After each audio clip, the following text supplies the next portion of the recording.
Report कर रहा था एक इंसिडेंट, उसके खिलाफ भी एक्शन लिया गया और उसके खिलाफ भी पूरा ऑनस्लॉट हुआ। तो इस सिलसिले में जैसे हम 5 अगस्त के बाद ये ऑनस्लॉट तो कंटिन्यूअस है, मुझे नहीं लगता है कोई भी दिन ऐसा जाता है जब ये ऑनस्लॉट ऑन नहीं होता है। और लेटेस्ट देखिए, जहां तक हमारी पार्टी पीडीपी का ताल्लुक है, महबूबा जी ने पहले दिन से कहा था कि ये जो डिलिमिटेशन कमीशन है ये सब एक आई वॉश है, इससे कोई मकसद पूरा नहीं होगा, क्योंकि ये पार्ट ऑफ 5 अगस्त 2019 का जो ऑनस्लॉट था ये पार्ट ऑफ इट है, वही हुआ। और डिलिमिटेशन के सिलसिले में थोड़ी सी डिटेल में मैं भी, लोग इंतशार में थे, लोग कंफ्यूज थे ये क्या किया। अभी अगर आप देखेंगे वोटर्स से पूछेंगे, उनको पता नहीं हम किस कॉन्स्टिट्यूंसी में हैं, और जो कैंडिडेट्स हैं वो अपनी कॉन्स्टिट्यूंसी तलाश कर रहे हैं, और पूरे जम्मू कश्मीर में यही हाल है। और साउथ कश्मीर को लेके तो और भी अगर आप देखेंगे, पहले तो मैं हैरान हूं, क्या पार्लियामेंट्री सीट की डिलिमिटेशन का भी मैंडेट था इस डिलिमिटेशन कमीशन के पास, और हमने क्या किया, फारूक साहब की गवर्नमेंट थी, फारूक साहब चीफ मिनिस्टर थे, उन्होंने डिलिमिटेशन नहीं किया। उन्होंने कहा क्योंकि रेस्ट ऑफ द कंट्री में डिलिमिटेशन 2026 में होगा, हम भी डिलिमिटेशन 2026 में करेंगे। खैर, अब इन्होंने डिलिमिटेशन किया यूनियन टेरिटरी का, जो मैंने एक ने कई बार कहा, एक डाउनग्रेड करके हमको जम्मू कश्मीर और लद्दाख को एक ह्यूमिलेशन थी करके यूनियन टेरिटरी बनाया गया और स्प्लिट कर दिया गया। देखिए अब उसमें और कॉन्फिडेंस जब हो जाता है, मेरे ख्याल में ये और कॉन्फिडेंट हो गए और इन्होंने लद्दाख को अलग कर दिया, और फिर होम मिनिस्टर ने एक किस्म से ललकारा चाइना को कि हम ऑक्सीजन वो वापस लेंगे। ये मेरे ख्याल में लद्दाख जो था उसने चाइना को सबसे ज्यादा ऑफेंड किया। मुझे नहीं लगता है कश्मीर के बारे में वो कितना सीरियस है, I mean rest of the Jammu and Kashmir, मगर लद्दाख के बारे में चाइना काफी ऑफेंड हुआ, और तब से आप लगातार देख रहे हैं कि लद्दाख में क्या हो रहा है। नंबर 1। नंबर 2, डिलिमिटेशन को लेके मैं भी इंतशार में आ गया। मैं स्टडी करने की कोशिश कर रहा था कि इसके पीछे क्या माइंड होगा डिलिमिटेशन के।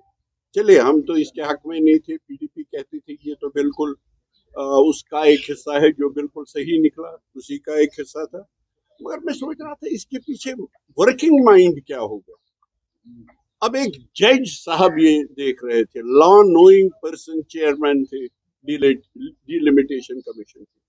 अगर आप देखेंगे बहुत डिफिकल्ट टास्क उनको दिया गया था, जो आज उन्होंने पूरा करके दिया। वो क्या डिफिकल्ट टास्क था? कश्मीर का जो मेन स्ट्रीम था, कश्मीर का जो मेन स्ट्रीम इमोशन था, सेंटिमेंट था, आइडेंटिटी थी, उसके साथ फिर पीर पंचाल भी जाता था, उसके साथ भी चनाब भी जाता था, और जम्मू के एरियाज भी। अगर आप देखेंगे 96 में नेशनल कॉन्फ्रेंस ने विजयपुर भी सीट ली, नेशनल कॉन्फ्रेंस ने क्या नाम है दूसरी सीट भी ली। तो इन्होंने क्या किया, इन्होंने एक तो हमको कोशिश की सेक्टेरियन डिवीजन करने की उस मेन स्ट्रीम को, ताकि सेक्टेरियन डिवीजन जो है उसको उबारा जाए और वो आपस में एक दूसरे के साथ लड़ने लगे। वही बस नहीं किया, जैसे राजौरी पुंछ सिक्योर्ड और प्रोटेक्टेड फील करता था कश्मीर मेन स्ट्रीम के साथ जाने के लिए, उनको भी शेड्यूल ट्राइब करार दिया गया। यानी एक ही आइडेंटिटी में कई आइडेंटिटीज बनाने की कोशिश की गई, ताकि हम आपस में लड़ते रहें और फायदा नेचुरली उनका हो। डिवाइड एंड रूल, मुझे लगता है ये ब्रिटिश गवर्नमेंट के खिलाफ इसीलिए थे, क्योंकि जब ब्रिटिश के खिलाफ पूरे मुल्क में एक तहरीक चल रही थी, उसमें बीजेपी कहीं नजर नहीं आ रही थी, क्योंकि उनका भी डिवाइड एंड रूल था, इनका भी डिवाइड एंड रूल है। यही नहीं, हर जगह आप यूपी को देख लीजिए, हम कभी सोचते हैं शायद हमारे साथ एक special treatment, so called special treatment कर रहे हैं, कोट एंड कोट। आप यूपी को देख लीजिए, सेम ट्रीटमेंट है।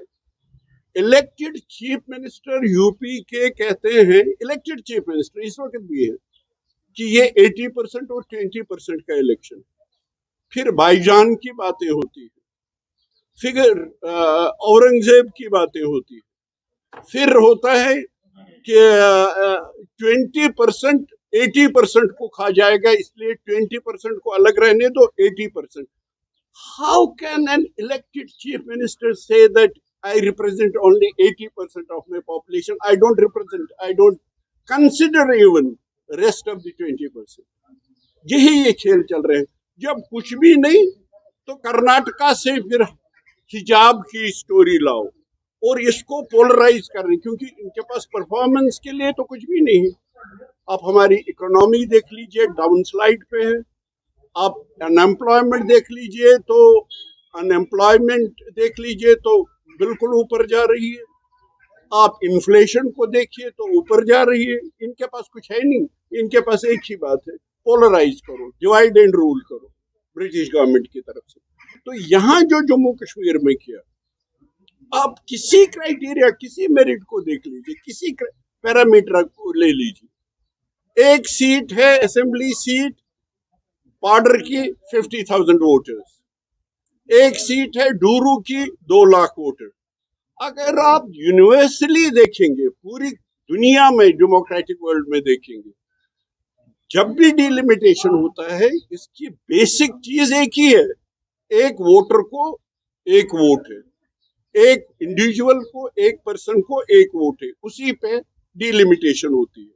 ये यूनिवर्सली एक्सेप्टेड एक नॉर्म है। यहाँ पे कहीं 50,000, कहीं 2 लाख। अब 2 लाख का भी एक रिप्रेजेंटेटिव है और 50,000 का भी एक रिप्रेजेंटेटिव है।